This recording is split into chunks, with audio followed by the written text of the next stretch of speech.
ምዕራፍ 14 የኪ አቻምልሽና ውበቱ ጥላውንና ሶፊያን ጎሬ አብረዋቸው እንዲቆዩ ለማድረግ የፈጥሩት የነበረው መላ ሁሉ ማለቃው ይቀርምና አልቆ ሁለቱ መንገደኞች ጉዟቸውን ወደ መጨረሻ መድረሻቸው የሚቀጥሉበት ጊዜ ሲደርስ መለየቱ በተለይ ለሴቶቹ ሞት መስሎ ታያቸው።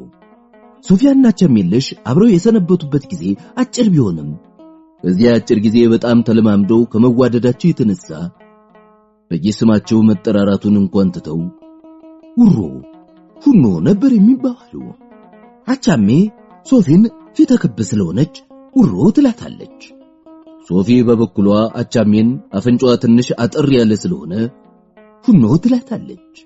ስለዚህ ውሮና ሁኖ የተለያዩለት ተይዘው ሲላቀሱ ተዋዶ መለያየት የተው ሐዘን በየልቡ የተኛበት ጎረቤት ሁሉ እነሱን ሲያይ ተቀስቅሶበት ከነሱ ጋር አብሮ ያለቀስ ጀመር። ውበቱ ለጥላውንና ለሶፊያ መሬታቸውን ለማስረከብና ወዲያውም ከየኪ ሹማምንት ጋር አስተዋውቋቸው እንዲረዷቸው አደራ ለማለት አብሯቸው መሄድ ስለነበረበት ከጎሬ እህዳር አጋማሽ ላይ ተነስተው በበቅሎ ቀስ እያሉ ተጉዘው የኪ እስኪደርሱ 5 ቀን ፈጀባቸው። ከመስከረም እስከ ህዳር አንዳንድ ጊዜም እስከ ታህሳስ መጨረሻ ያለው ጊዜ በየኪና በአካባቢው ከዓመቱ ሁሉ እጅግ የሚያምር ደስ የሚያሰኝ ወራት ነው። ያ ወራት መሬት ከማናቸውም ጊዜ የበለጠ በአበባና በፍሬ አጊጣ አምራ የምትታይበት ነው። በመንገድ ሲሄዱ በቀኝና በግራ በግልጽ ቦታ ያለው የቡና ዛፍ ሁሉ ፍሬው ቀልቶ እግር እስከ ራሱ ጃኖ የተከናነበ መስሎ በከፊል ትላልቅ ዛፍ ያጠለለው እንዲሁ በከፊል ቀይ በከፊል ዳማ በከፊል አረንጓዴ ሆኖ ነገር ግን ሁሉም ፍሬው ስለከበደው ራሱን ወደ መሬት አዘንብሎ ባንድነት ሲታይ ለጌጥ በልዩ ልዩ ቀለም አስጎርጉሮ እጅ ለማስነሳት ያሰለፉት ይመስላል። ያ ወራት በየኪና በአካባቢው ሁሉ ከበቆሎና ከዶቃዎች በሸቱ ከሚበላው የተረፈው ቤቱ ገብቶ የዳዳ ከሚባሉት በቀር አብዛኛው ህዝብ ጠግቦ የሚያድርበት ወራት ነው። ያ ወራት ቡና ሊለቅም ከሩቅ የሚሰበሰበው ሙያተኛ የለቀመበትን ባለርስት ይሁን ጢሰኛ ባላገር ቡና የሸጠበትን ይዞ የልብስ መልበስ ልማድ ከሌላቸው በቀር ልብስ እያማረጠ ሲገዛ ስጋ እያማረጠ ሲበላ ጠጅና ረቂ እያማረጠ ሲጠጣ የሚታይበት ወራት ነው። ያ ወራት በተለይ የዚህ ሀገር ተወላጆች የሆኑት የቤት አባቶች ከሚስቶቻቸውና ከልጆቻቸው ጋር ናንሾች ልጆች እንኳን ሳይቀሩ ቡና እየሸጡበት ገንዘብ እስኪያልቅ በልተው ጠጥተው ሰክረው ትናንትንም ነገንም ረስተው ዛሬም ብቻ ደስ ብሏቸው ለመኖር ወስነው ቤታቸውን ክፍት እየተው በየዛፉ ስርና በየመንገዱ ዳር እየወደቁ የሚያድሩበት ነው። ያ ወራት መብልና መጠጥ በሚሸጥበት ሁሉ ሌትና ቀን እየተበላ እየተጠጣ እንደ ሰርግ ቤት ዘፈን ሲዘፈን ራብና ችግር እንደገና ወደ የኪ ተመልሰው ላይመጡ እንዲያቸውን ተፈጥመው የሄዱ የሚመስሉበት ነው። በተክላለው የኪን በዚያ ወራት ለመጀመሪያ ጊዜ አይቶ የሚሄድ ደርሶ ያጅ በውበት ይሁን በህዝብ ድሎት ሱን የመሰለ ሀገር በሙሉ ኢትዮጵያ እንደሌለ ይላል። እንዳጋጣሚ ውበቱ ሶፊያንና ጥላውንን ይዞ የኪ ሲደርስ የኪ ምክትል ወረዳ ገዢ ወደ ሌላው ሀገር መዛወሩ ስለነበር ቤቱን ከነቀው ለጥላውን የራሳቸውን ቤት ሰርተው እስኪወጡ አከራይቷቸው ሄደ። ስለዚህ ለጥላውንና የራሳቸውና የሌሎችንም ሊታዩ የሚገባቸውን የቡና መሬቶች የገንዘብ ሚኒስቴር ሹም አሳየ መብራቱ እያዞረ ያሳየቸውን አዳርና ቀንም ለማረፍ ወደ ተከራዩበት ቤት ሄዳሉ። ምግብ ግን ለመጀመሪያዎቹ ጥቂት ቀናት አሳየ ቤት ነበር። በኋላ አንዲት አሽከር ከአሳየ ቤት መጣ እየረዳቻት ሶፊ ራሷን ቻለች። ይሁን እንጂ በምሳም ቢሆን በራት ጊዜ ከአሳየ ቤት ድግስ ሳይመጣ ቀርቶ ያውቅም። ታዲያ ሀገራችንን ወደዳችሁልን? ያላሳየ አንድ ቀን እንደተለመደው ሲዞሩ ቆይተው ተመልሰው እሱና ውበቱ ጠጅ ሶፊና ጥላውን ብርዝ ይዘው እንደተቀመጡ ሶስት ሰዎች ግድግዳውን እየተደገፉ ቆመው ነበር። ግሩም ነው፣ በእውነት ግሩም ነው። እግዚአብሔር በመሬት የሚኖር ቢሆን ኖሮ ምናልባት ጎሬንም ይህንም ሀገርም ስንዝር መሬት ለማንም ሳያካፍል የግል ንብረቱ ያደርገው ነበር አለች ሶፊ። ምንም እንኳን አድናቆቱ ከልቧ ቢሆን በቀልድ መልክ እንዲያውም ካልሽስ እግዚአብሔር አንድ ጊዜ እዚህ ኖር እንደነበረ የዚህ ሀገር ሰዎች ያወራሉ። አንዳንድ ምልክቶችም ዛሬውኑ ይታያሉ። ብቻ ያ ጊዜ መቼ እንደነበረ የሚናገር የለም። አላሳየም፣ እንዲሁ በቀልድ መልክ ጨዋታ ካልቀረ እንዲህ ነው መጫወት። እግዚአብሔር እዚህ ኖር እንደነበረ የሚያመለክተው ምን ነው እባክህ? ከመለኮትነት ባህሪው ትንሽ ተቀርፍቶ እዚህ ያቀራል ወይስ ብቻ ጎጃሞች ዘመዶች የሰሙ እንደሆነ ከነ ነፍስ ቆዳን እንዳይገፉት ተጠንቀቅ አለ ውበቱ እየሳቀ። ለምን ምን አደረክ ብለው? አንድ ጎጃሜ እንደነገረኝ ጎጃሞች እግዚአብሔር ጎጃምን ከሁሉም አሳምሮ ሰርቶ እዚያው ከሚፈጥሩት ምርጥ ዘሮች በቀር ማንም እንዳይደርስባት ዙሪያዋን በጊዮን አጥሮ ያስቀምጣት እሱ ሲመጣ ማረፊያ እንድትሆነው ነው እያሉ ይፎክራሉ። ይህን በእነሱ ፊት ደፍሮ አለ የሚል የተገኘ እንደሆነ እንኳንስ እንደናንተ ከውስጣቸው የወጣ ማንም ቢሆን አይመሩለትም አሉ አለ ውበቱ አሁንም በቀልድ መልክ። እንጃ ከጎጃም በህፃንነት የስልወጣሁ እንደሆነ እንጂ እንዲያለውን ጨዋታ ያለ ዛሬ ሰምቼውም አላውቅ። ይልቁስ ጎጃሞች ሌላ ነገር ይላሉ አለሳዬ ትንሽ እንደመሳቅ ብሎ። ይልቅ ጎጃሞች በኦሪት ዘፍጥረት የኢትዮጵያ መሬት በሙሉ በጊዮን የተከበበ ነው የሚለውን እየጠቀሱ ኢትዮጵያ ማለት ጎጃም ናት፣ ሌላው ሁሉ የሷ ዘርፍና ቅርንጫፍ ነው ሲሉ ሰምቻለሁ። እንዲያ ነው እንጂ የባሰውን አመጣው አለ ውበቱ። ከዚያ ሁሉም ባንድ ላይ እየስቁ ጀመር። አሁን እሱን ተውና እግዚአብሔር እዚህ ኖር እንደነበረ ምልክቱ ምድር ነው ላልከው እዚህ ባጠገባችን አንድ እንዲሁ ጠቅላላ ቅጡን ሲመለከቱት ምርጥ ጠራቢ ተጠንቅቆ እንደጠረበው ጓዲያት ገበታ ከታች ከመቀመጫው ትንሽ ሰብሰብ ከላይ ከበብ ብሎ ጠርዙ ሰፋ ያለ የሚመስል ስፋቱ ገስጋሽ እግረኛ በአንድ ቀን ዞሮ የማይደርሰው ዙሪያውን በሌላ ቦታ የማይታዩ ተራ ያልሆኑ የልምላሜና የአበባ እጽዋት ያስጌጡት በተጨማሪ ወደ ጎን ተስፋፍተው የአካባቢውን ተራሮች ለመግፋት የሚሞክሩ ወደ ላይ ረዝመው ሰማይ ለመንካት የሚንጠራሩ እንደውም ጎንጅና ተንጂ የሚባሉ የእጽዋት ነገስታት ግርማ ሞገስ የሰጡት እጹብ ድንቅ የሆነ መዋኛል። ከምስራቅ ይሁን ከምዕራብ ከሰሜን ይሁን ከደቡብ የሚመጣበትን አቅጣጫ አሁን እዚህ ተቀምጬ ማረጋገጥ የምችለው በጣም ትልቅ ዥረት ህብረ ሰማይ የሚመስል እጅግ የሚያምር መጠኑም ሆነ ቀለሙ በጋ ከክረምት የማይለወጥ ውሃ ያጥመለመለ ያመጣ ያን መዋኛ ይሞላል። በጅረቱ ላይ መሰረቱ የተጣለበት ተሸካሚ አምዶቹ የታነጹበትና በመሃል አሸጋጋሪ ቅስቱ የተሰካበት ምን እንደሆነና ያሰራሩ ዘዴ እንዴት እንደሆነ እንኳንስ ለኛ ለማህይማኑ እንዲያላለው ሙያ ጠበብትነን ለሚሉትም ሚስጥሩ እስከዛሬ ገና ያልተገለጸ የግሩም የሆነ ድልድይ አለ። ይህን ድልድይ አገሬው የእግዚአብሔር ድልድይ ይሏል። ይህ የተቀደሰ የእግዚአብሔር ድልድይ ዛሬ በላይ ጥቅጥቅ ያለ ደን በቅሎበት ሰው ያስተላልፍ። ምናልባት የሱ መሸጋገሪያ የነበረውን ወደፊትም ሲመጣ የሚሸጋገርበትን ድልድይ ሰው እንዳያጎድፈው እግዚአብሔር ራሱ ሆን ብሎ በደን ማጠሩ ይሆናል። ታዲያስ ምልክት ከሆነ የምትፈልገው ይህ ከምልክቱ የተሻለ አይደለም?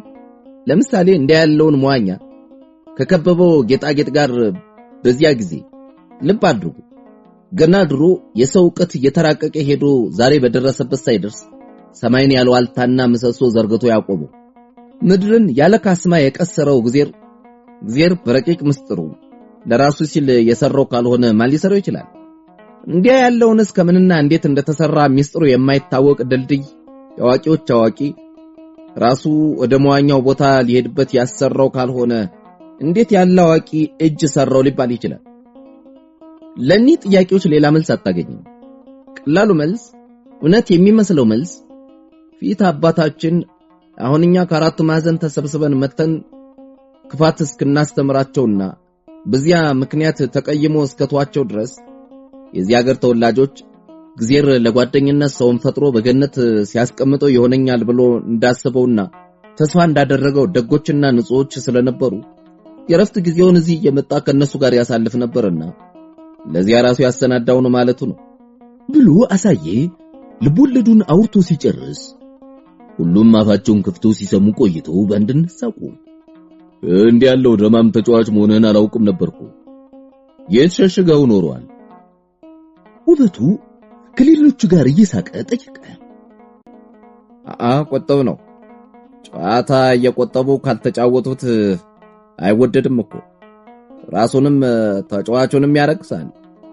ብቻ አሁን ያልኋችሁ እኮ ብዙ እውነት ነው። ምን ሆነ እውነት?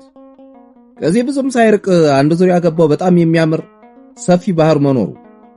ይህን ባህር ቀለሙም ሆነ መጠኑ በጋ ከክረምት የማይለወጥ ትልቅ ጅረት የሚመግበው መሆኑ። በጅረቱ ላይ ከታች አሰራሩን ሲያዩት እጅግ የሚያስደንቅና ላዩ ደን የለበሰ የአገሩ ሰዎች የእግዚአብሔር ድልድይ የሚሉት መሸጋገሪያ መኖር ሁሉ እውነት ነው። እውነትን ነው። መብራቱ ይሞት ብትፈልግ ነገ ላሳይህ። ነገማ ወደ አገሬ ጉዞ ሳልጀምር ቀራለሁ። እዚህ ተስማማኝና ቀረው እኮ። እስኪ ከጠጁ ጨምረኝ ባክህ ያለው ውበቱ ብርጭቆ የነበረውን ጨልጦ እዚያ ግድግዳ ተደግፈው የቆሙት 3 ሰዎች ለውበቱ ጠጅ ለመሙላት እዚያ ከተደረደሩት የጠጅ ጠርሙሶች አንዱን ይዘው ሲነጣጥቁ በመሃል ወድቆ ስለተሰበረና ጠጁም ስለፈሰሰ 3ቱም ደንግጠው ለመሮጥ ሲቃጡ ውበቱም ሶፊያና ጥላሁንም ሁኔታቸውን እየተመለከቱ ይገረሙ ጀመር።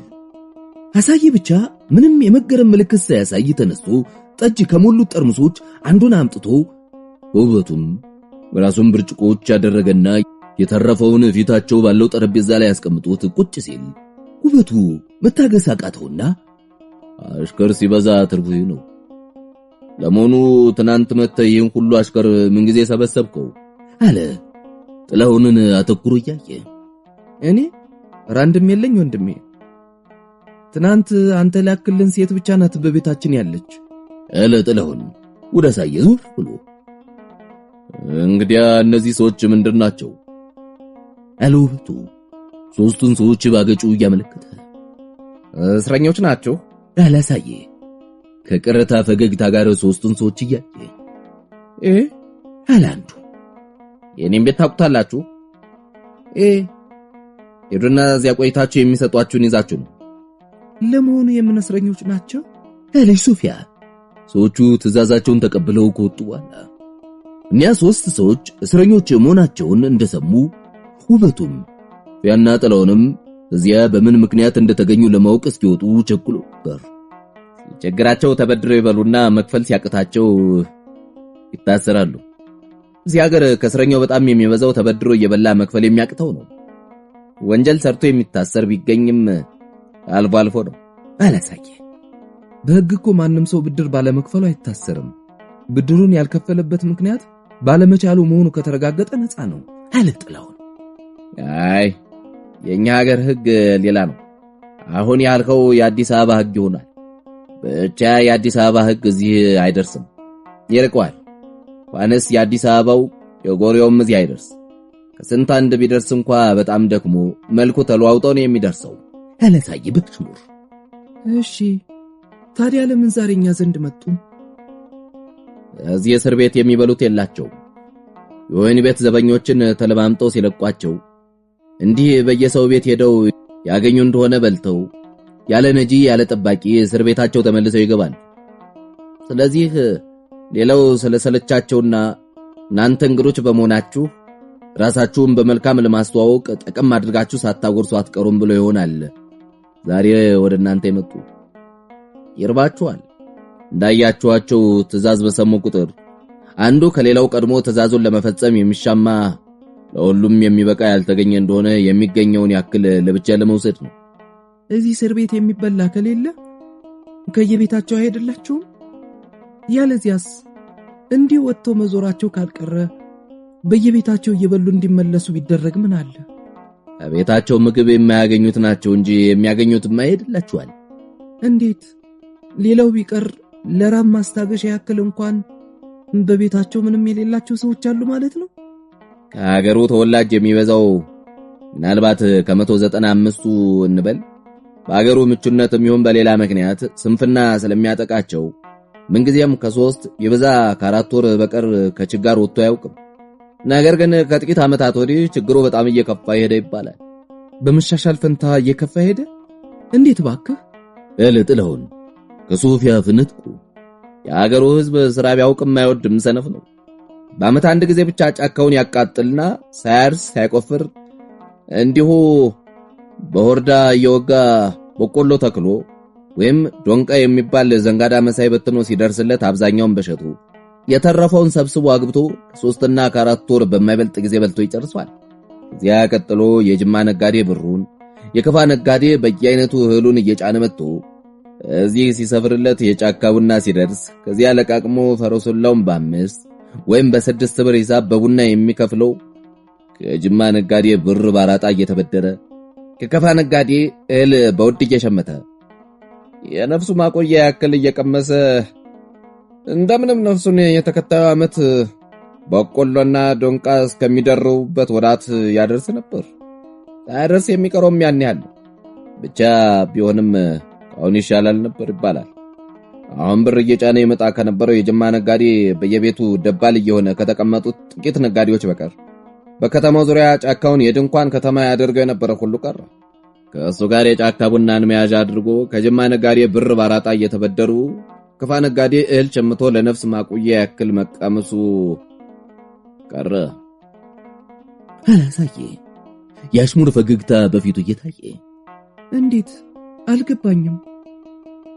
እኔንም አለ ጥላሁን ዋዩ ጉሮሮዬን ላርጥብና ቀጥላለሁ። እናንተ እየተካካችሁ ብቻዬን ስታስለፈልፉኝ ጉሮሮዬ ደረቀ ብሎ ቀልድና አሳየ ጠጁን ጨልጦ ብርጭቆውን እንደገና መልጦ አስቀምጦ ቀጠለ።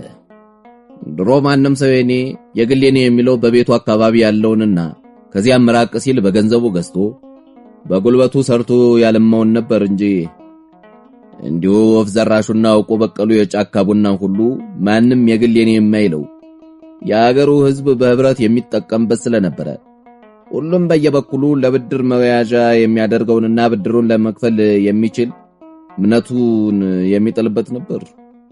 አሁን ሁላችንም እንደምናውቀው ያን ጫካ ያን እግዚአብሔር ለዚህ ሀገር ሕዝብ እዚህ የፈጠረለትን ጫካ የሀገሩ ሕዝብ እንዲሁ እንዳለ እርሻህ ድርሻህ ይህ ነው ሳይባል የሌላ ክፍል ሰዎች ከመንግስት በስጦታም ሆነ በግዥ ስም ስለተከፋፈሉት እዚህ ያለው ሕዝብ ሀገር አማን መስሎት ከአያት ከቅድማያቱ ከዚያም በፊት ሲደረግ እንደነበረው ተበድሮ የበላውን ለመክፈል ባለስልቻ ስልቻውን ባለኪሻ ኪሻውን እየተቀለለ ይዞ ቡና ሊለቅም ወደ የጫካው ሲገባ ጊዜ አዲስ መጣው ባለርስ የወንጀለኛ መቅጫ አንቀጽ ምንቴስ ንዑስ አንቀጽ ምንትሴውን እየተቃቀሰ እስር ቤት እያስገባ ያቁረው ጀመር። ያን አይቶ ወይም ሰምቶ ስለፈራ ወደ ጫካ ቡና መሄዱን ትቶ ቤቱ የተቀመጠም ብድሩን መክፈል ስላልቻለ በባለዳነት እስር ቤት እየገባ ይታጎር ጀመር። ቤትም ቢሄድ መንገዱ ሁሉ የሚያመረው ወደ እስር ቤት ብቻ ሆነ። ያ መጨረሻውማ መቼስ የሚከፍለው የሌለው አበዳሪ ስለማይኖረው አበዳሪ የሌለው የሚበላው ስለማይኖረው የሚበላው የሌለው ይሉኝታ ስለማይኖረው ይሉኝታ የሌለው የማያደርገው ነገር ስለማይኖረው እዩትላችሁ ችግሩ ከማናቸውም ጊዜ እየከፋ ሄደ የሚባልበት ምክንያት ነው። እኛ ያያችኋቸው ሰዎች ሊያደርጉት የማይገባቸውን ሲያደርጉ ያያችኋቸውም በዚህ ምክንያት ነው ብሎ አሳየ ያሽሙር ሳቅ ሲስቅ ውበቱም አብሮት ይስቅ ጀመር። ጥላሁንና ሶፊያ ግን እንኳንስ ሊስቁ ሳየ እንዲያ ያለ የሚያሳዝን ታሪክ ተርኮ ስለሳቀና ውበቱም አብሮ ስለሳቀ ግርሟቸው አንገታቸውን ደፍተው ዝም ብሎ ምን አንገታቸውን ደፋችሁ? ሳላውቅ የሚያሳዝናችሁ ነገር ተናገርኩ? እኔ እኮ ይህን ያህል የሚለፈልፈው እንድትስቁና እንድትጫወቱ ነው እንጂ እንድታዝኑ አይደለም አላሳየ ያሽሙር ፈገግታው አሁንም በፊቱ ላይ እንዳለ የሚያሳዝን እንጂ ምን የሚያስቅ ነገር ተናገርክና እንሳቅ? እናንተም አውቃችሁ ነው እንጂ አሁን በተናገርከው የሚያሳዝን ሁኔታ ሳታዝኑ ቀርታችሁ አይደለም የምትስቁ። እኔ እንኳን የሳቅኩ አለ ውበቱ። ሶፊያና ጥላሁን አሳየ በተናገረው በጣም ሲያዝነው እኔ እንኳን የሳቅኩ በነገሩ ሳይሆን አሳየ ሲያወራ ያወራበት የነበረውን ሁኔታ እያየሁ ነው። በጠቅላላ ነገሩ የሚያሳዝነው ስላልከው ግን ይህ በዓለም ካለው ያልተሟላ ነገር በዓለም ካለው ብዙ ጉድለት አንዱ አይነት ይህን የመሰለውና ምናልባትም የሚብስ ወደፊት ሊገጥም ስለሚችል እንዲያ ያለውን ጉድለት ባየ ቁጥር አዝነህና አንገትህን ደፍተህ አትገፈውምና ወደህን አስፍተህ አብረህ ለመኖር ከሆኑ መሰናዳት አለብህ። አንተ ከአንድ ሌላ ዓለም የሊቃውንት ሐሳብ አቀበትና ቁልቁለቱን ጉድባና እንቅፋቱን እሾህንና ሚከላውን ወዲያ አስወግዶ ሁሉንም ደልድሎ አስተካክሎ ከፈጠረው ትምህርት ቤት የተባለ ጥሩ የዕልም ዓለም ገና ትናንት መጥተህ ወደዚህ ወደ እውነተኛው ዓለም የመጣህ እንግዳ ነህና እኔ የጥቂት ዓመታት እድሜ ቀድሜ መጥቼ ስለቆየሁበት ልምከርህ። በትምህርት ቤት ስለዚህ ዓለምና ስለ ኑሮ የምንማረው ስዕሉን ወይም ምስሉን ነው እንጂ ራሱን ዓለሙንና ኑሮውን እንዳይመስልህ። እንደምታውቀው ማናቸውም ነገር የሚሳለው ጥሩ ሆኖ ተስተካክሎ በተሰራ ወረቀት ወይም ሰሌዳ ላይ ስለሆነ ደህና ሳሊ ከዛለው ስዕሉ በጣም የሚያምር በጣም ደስ የሚያሰኝ ይሆናል። ወደ ተዛለው ነገር ወደ ስዕሉ ባለቤት ስትሄድ ግን በውስጡ ስንት ጉድ ታገኛለህ። ዓለሙና ኑሮውን በትምህርት ቤት ስለው እንደሚያሳዩን የተደላደለና የተካከለ አይደለም። ብዙ አቀበትና ቁልቁለት፣ ብዙ ጉድባና እንቅፋት፣ ብዙ ሾህና ሚከላ የሞላበት ብዙ የሚያሳዝንና የሚያሳቅቅ ነገር ያለበት ነው። ብቻ ወደድንም ጠላንም ሁላችንም እንዲህ ባለው ዓለም ውስጥ መኖር ስላለብን እንዴት መኖር እንደምንችል መማር አለብን። የተፈጥሮ ደካማነታችንን አሸነፈን። በውስጡ አብረነው ከምንኖር ክፉና የሚያሳዝን ነገር ሁሉ ጋር ራሳችንን አስተዋውቀን እንዲህ ባለው ዓለም ማናቸውም ክፉ ነገር መኖሩ የማይቀር መሆኑን ተረድተን ሳንገረም ሳናዘን ኖረን ለማለፍ መማር አለብን። እንዲህ ያለው ዓለም አቀበት ቁልቁለቱን ወጥተው ወርደው ከክፉ ታግለው ቢወድቁ እንኳን ተንፈራግጠው ተፍገምግመው ተነስተው በእግራቸው መቆምና ራሳቸው መቻል የሚያውቁ ብቻ የሚኖሩበት ነው። ከክፉ ታግለው ባይወድቁ ተንፈራግጠው መነሳት የማይችሉና በወደቁበት የሚቀሩ ድሮንም ያለ ቦታቸው የበቀሉ አረሞች ቢሆኑ ነውና እነሱን መኖር ለሚያውቁበት መሬት እንዲያቀልዙ እዚያው ከመተው በቀር ሌላ መንገድ የለም። እንዲህ ያሉትን ከወደቁበት ለመነሳት የማይጣጣሩ አነሳለሁ ብሎ የሚሄዱ ሁሉ አውቆ የወደቀ ሊያነሱት የሄዱትን ጎትቶ ይጥላል እንደሚሉት ወድቆ ለክፉ ዕድላቸው ተካፋይ ይሆናል እንጂ አንስቶ ለመልካም ዕድሉ ተካፋዮች ሊያደርጋቸው አይችልም። ስለዚህ እኔ ወንድሜ የምመክርህ ያየኸውን የሚያሳዝንና የሚያሳቅቅ ክፉ ነገር እንዳላየህ የሰማውን እንዳልሰማ ሆነ ከሚጫወቱት ጋር እየተጫወትክ ከሚስቁት ጋር እየሳቅ እንዳትወድቅና ራስን ችለህ እንድትቆም ጠንክረህ መታገል ነው እንጂ የወደቁት ያሉበትን የሚያሳዝን ሁኔታ ባየህና በሰማ ቁጥር ልዘንና አንገቴን ልድፋ ካልህ እንዲያ ባለው ሁኔታ የሚገኙ ሰዎችና በምንኖርበት ዓለም ያሉት አሳዛኝ ነገሮች ቁጥር ስፍር የሌላቸው ስለሆኑ ለአንድ አፍታ እንኳን አንገትን ሳታቃናና ጥርስን ሳትገልጥ ወደ መቃብር መሄድ ነው። አይነተኛው ነገር መጀመሪያ ራስን ማውጣት፣ ራስን መቻል፣ የድህነትም ሆነ የሌላ እስረኛ ከመሆን ነፃ መውጣት ነው። ከዚያ በኋላ ራሳቸውን መርዳት እየፈለጉ ያልቻሉትን መርዳት ትችላለህ። አይ ከመቆም መውደቅን መርጠው የወደቁትን እያንቀላበስኩ ከነሱ ጋር ሳለቅስ እኖራለሁ ካልህ እንደነሱ ወድቀህ እንዳትቀር ወዮልህ። የመሬት ሀብት ተቀባያቱ የተመለሰ መሬት በሚገባበት ሀገር እግዚአብሔር አምጥቷል። ጠንክረህ ሀብት ብታበጅ ሀብት ካለ ምን አይኖርም? የፈለከውን ልታደርግ ትችላለህ። ያውልህ ፈርዳንኩን ነው ሜዳንኩን ነው ሲሉ በቱ ሁሉም ሳቁ። ይገርማል አለ ጥላሁን ከሌሎቹ ጋር ሲስቅ ቆይቶ። ይገርማል ውበቴ፣ ታውቃለህ አሁን በዚህ እውነቱን ሐሰቱን እውነት አስመስሎ ለማስረዳት በታደለ የሐሳዊ መሲህ አንደበት ለኔ ምክር አስመስለ እዚህ ያለውን ሁሉ ደቀ መዛሙርትህ ለማድረግ ስትሰብከን ሁለት ነፍሶች ስለነበሩበት አንድ ሰው ተጽፎ ያነበብኩት ትዝ አለኝ። የዚያ ሰው ሁለት ነፍሶች አንዷ ስትሰራ ሌላዋ እየተኛች፣ ስትሰራ የቆየችዋ ስትተኛ፣ ተኝታ የቆየችዋ እየነቃች፣ ሁለቱም ለጥቂት ዓመታት በተራ በውስጡ ይሰራሉ እንጂ ባንድ ላይ አይሰሩም። ታዲያ ያ ሰው አንዷ ነፍሱ በውስጡ ስትሰራ በነበረችበት ጊዜ የሆነውንና የተደረገውን ሁሉ እሷ ተኝታ ሌላዋ ስትተካ አያስታውሰውም፣ ጨርሶ ይረሳዋል ሲል ሁሉም ሳቁ። አስጨርሱኝ ባካችሁ፣ ገና አልጨረስኩም፣ ልጨርስ። ታዲያ ያ ሰው ከአንዷ ነፍሱ ጋር ሳለ አንዲት ሴት ወዶ አገባና 3 ዓመት ያክል ከምሽቱ ጋር ደስ ብሎት እንደተቀመጠ አንዷ ጧት ከእንቅልፉ ሲነቃ ምሽቱን ሲያገባ የነበረችው ነፍሱ ተኝታ ሁለተኛዋ ነፍሱ በተሯ ተተክታ ስለተነሳ አካባቢው ሁሉ እንግዳ ሆኖ ታየውና አይኖቹን እየጠራረገ ወደ መስኮቱ ብቅ ሲል ጊዜ ምሽቱ የሚታጠበውን የሚተኩሰውንም ልብሶችን አግበስብሳ ተሸክማ ቶሎ አጥባና ተኩሳ ወደ ሌላ ስራዋ ለመመለስ በኋላ በር ወጣ ወደ ማጠቢያው ቦታ ስትጣደፍ አየ።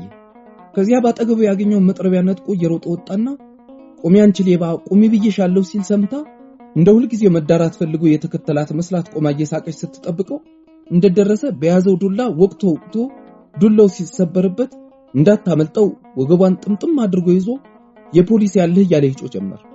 ወዲያው ጎረቤቶችም ፖሊሶችም ደርሰው እንደምንም ብለው ካላቀቋቸው በኋላ ምን ነው ጫው ሰው እንደ ባለጌ ሚስትህን እንዲህ ደማ በላስክቶ እንደበደብካት ብለው ቢጠይቁት አሁን እንደምታዩት ልብሴን ዘርፋ በጓሮ በር ስጥሮት ተከትዬ እስኪዛት ድረስ አንድ ቀን እንኳን ፊቷን አይቼው የማላውቀው ሌባ ናት፣ በሕግ አምላክ ያዙልኝ እንዳታመልጥ አለ። ፖሊሶች የዚያን ሰው ሁኔታ ያሳዩ የራሱን ጤናማነት ተጠራጥረው የባሰ አደጋ እንዳያደርስ ለማስመርመር ወደ ልዩ የአእምሮ ሐኪሞች ሲወስዱት ጊዜ ሁለት የማይተዋወቁ ነፍሶች በየተራ በውስጡ የሚፈራረቁበት ከመሆኑ በቀር ሌላ የራስ በሽታ የሌለበት መሆኑን ሐኪሞቹ አረጋገጡ። ውበቴ ይቅርታ አድርግልኝና አንተም ያንሰው የመረመሩ ሐኪሞች እዚህ ተገኝተው ቢመረምሩህ በጥቂቱ ሁለት የማይተዋወቁ ነፍሶች እንደሚገኙብህ እኔ እርግጠኛ ነኝ። ታዲያ አለ ውበቱ ከሌሎቹ ጋር ሲስቅ ብዙ ከቆየ በኋላ ታዲያ አንተ እንዳልከው በጥቂቱ ሁለት ነፍሶች ካሉኝ ቢያንስ የሁለት ሰው እድሜ ልኖር ነው ማለት ነው እኮ። ያውም እድሜ ረዝሞ እንዳይቸከኝ በየ3 በየ4 አመቱ ነፍሶችን እየለዋወጡ ይህማ ቢሹትስ የት ይገኛል? እሱን አላውቅም። ብቻ ሁለት የማይተዋወቁ ነፍሶች እንዳሉ እርግጠኛ ነኝ ያልኩበት ምክንያት ላስረዳ። እሺ እስቲ እንስማ። አንድ በጣም የምወደውና የማከብረው ጓደኛ ነበረኝ። ያ ጓደኛዬ በትምህርት በጣም ብርቱ ነበር። በገባበት ክፍል ሁሉ አንድ ጊዜ እንኳን ተቀድሞ አያውቅም። ሁሉ ጊዜም አንደኛ የሚሆነው እሱ ነው። በዚያ ላይ ከዚህም ሁሉ ይልቅ ለትክክለኛ ፍርድና ለሰው ሁሉ የነጻነት መብት የነበረውን የተቃጠለ ስሜት ተወዳዳሪ በሌለው የሐሳብ ጥራትና ያንደበት ትባት በየስብሰባው ቆሞ በሚገልጽበት ጊዜ የማይደነቅ አልነበረም። የኔ የሁል ጊዜ ምኞቴና ጸሎቴ እንደሱ መሆን ነበር። ታዲያ ይህን የምትለውን ጓደኛህን ከኔ ባለ ሁለት ነፍሱ ጋር ምን አገናኘውና? አሁን እኮ ልታስረዳን የነበረው እኔ የሁለት ነፍሶች ባለቤት መሆኔን ነው። ረሳው? አለ ውበቱ። ስሙ አይጠራ እንጂ ውዳሴው ለሱ መሆኑን ስላወቀ ትንሽም እንደማፈርኩ አልረሳሁትም። እዚያ ለመድረስ ነው ታገሰኝ ብቻ።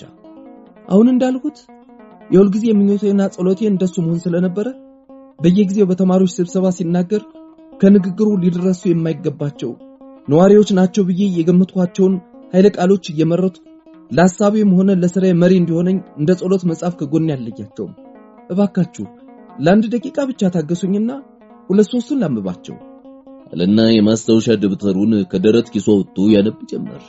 አንደኛ ድህነትና ከመጠን ያለፈ ሀብታምነት የማህበራዊ ኑሮ ደዌዎች ስለሆኑ ማህበሩ ጤናማ እንዲሆን ሁለቱም መጥፋት አለባቸው። ድህነትን የሚወልደው ከመጠን ያለፈ ሀብታምነት ስለሆነ ድህነትን ለማጥፋት እንዲህ ያለውን ሀብታምነት ማጥፋት ያስፈልጋል። ሁለተኛ ሰው ራሱን ለመቻል የሚፈልገው ሀብት የተባረከ ስለሆነ ልንደግፈው ይገባል። ከዚህ አልፎ የሚፈልገው ሀብት ግን ሌሎች ራሳቸውን እንዳይችሉ መከላከያ ስለሆነ በሙሉ ኃይላችን ልንቃወሙ ይገባል። ሶስተኛ የጤፍ ክምር ባለበት ዙሪያ የጤፍ አጫጅ እንጂ ጤፍ እንደማይኖር ሀብት ተሰብስቦ ባንድ ወይም በጥቂት ቦታ በተከመረበት ዙሪያ ድህነት እንጂ ሀብት አይኖርም። መብት ተሰብስቦ ባንድ ወይም በጥቂት ቦታ በተከመረበት ዙሪያ ግዴታ እንጂ መብት አይኖርም። ነጻነት ተሰብስቦ ባንድ ወይም በጥቂት ቦታ በተከመረበት ዙሪያ ባርነት እንጂ ነጻነት አይኖርም። እንዲህ ባለ ያልተካከለ ጎርበጥ ባጣ መሰረት ላይ የቆመ ማህበርም ጸንቶ ሊኖር አይችልም። ስለዚህ ማህበር ጸንቶ እንዲኖርና ሰላም እንዲሆን ከዙሪያው እየተወሰደ በጥቂት ቦታ ተሰብስቦ የተከመረው ሀብት፣ ስልጣን፣ መብት፣ ነጻነት ወደየቦታው እንዲመለስ መጣጣር፣ ተምሮ ማወቅ በተለይ በእኛ ላይ የጣለው የተቀደሰ ተግባር ነው። እነዚህን የመሳሰሉ ኃይለ ቃሎች እዚህ ውስጥ ብዙ አሉ። ጥለሁን የማስታወሻ ደብተሩን አጥፎ ፊት ለፊት ይዞ እየነቀነቀ ነገር ግን ላስረዳ ላልኩት ጉዳይ አሁን ያነበብኩላችሁ ይበቃል። ያ ጓደኛዬ ያ አሁን ያነበብኩላችሁንና እነሱን የመሳሰሉትን ኃይለ ቃሎች በየስብሰባው ሲናገር የድሆችና የደካሞች በደል ከነሱ የበለጠ የሚሰማው ይመስል የነበረው ወዳጄ ከጥቂት ዓመታት በኋላ ያን ሁሉ ረስቶ ያን ሁሉ ይናገርበት በነበረው አፉ ይህ ዓለም ታግሎ መጣል የሚችል ኃይለኛ ብቻ እንጂ ደካማ እንዲኖርበት የተፈጠረ አይደለም፣ ኃይል እንጂ መብት ዋጋ የለውም፣ ድሃ እየታረመ ከስሩ እየተነቀለ ለሀብታም መሬት ማዳበሪያ የሚሆን አረም ነው እያለ በሙሉ እምነት ከሞቀ ስሜት ጋር ይሰብክ ጀመር። ታዲያ እንዲህ ያለ ሁለት ተቃራኒ ሐሳቦችና እምነቶችን ምንም ሳያመነታ ምንም ሳይጠራጠር በሙሉ ኃይሉ የሚሰብክ ሰው ምን ይባላል? ሁለት የማይተዋወቁ ነፍሶች ያሉት አይደለም? እረ ለመሆኑ በቴ አሁን ከማስታወሻ ያነበብኳቸው ኃይለ ቃሎችስ ያንተ መሆናቸውን ታስታውሳለህ? አሁን አስታውሳለሁ። ተማሪ ሳለሁ እንደ ተማሪ አስብ በነበርኩበት ጊዜ የተናገርኳቸው ናቸው። ብቻ አንተ አሁን እንዳመጣው ዋይ ያልነከው አዲስ ነገር ሁለት የማይተዋወቁ ነፍሶች ኖረውኝ ሳይሆን ያቺው አንዷ ነፍሴ ከአካሌ ጋር ስላደገችና ስለበሰለች የዛሬ አስተያየቴና እምነቴን በልጅነቴ ተማሪ ሳለሁ ከነበረኝ የተለየ ስለሆነ ነው። ውበቴ የሚናገረው ከልቡ እንዳይመስላችሁ ስለተበሳጭና ተስፋ ስለቆረጠ ነው። አሽሙር ነው አለች ሶፊያ የባሏን ዘዴ ቢስነት ለመጠገን ይከል። እንዴት? ምን ማለትሽ ነው? አለው አሁን የተናገርከው ሁሉ ከልብህ እንዳልሆነ አውቄዋለሁ እኮ። ከልብ ያለ መሆኑን እንዴት ታውቂያለሽ? አንተን አይመስልም። በምንም ካንተ ባህሪ ጋር የሚስማማ አይደለም። ምንድነው የኔ ባህሪ?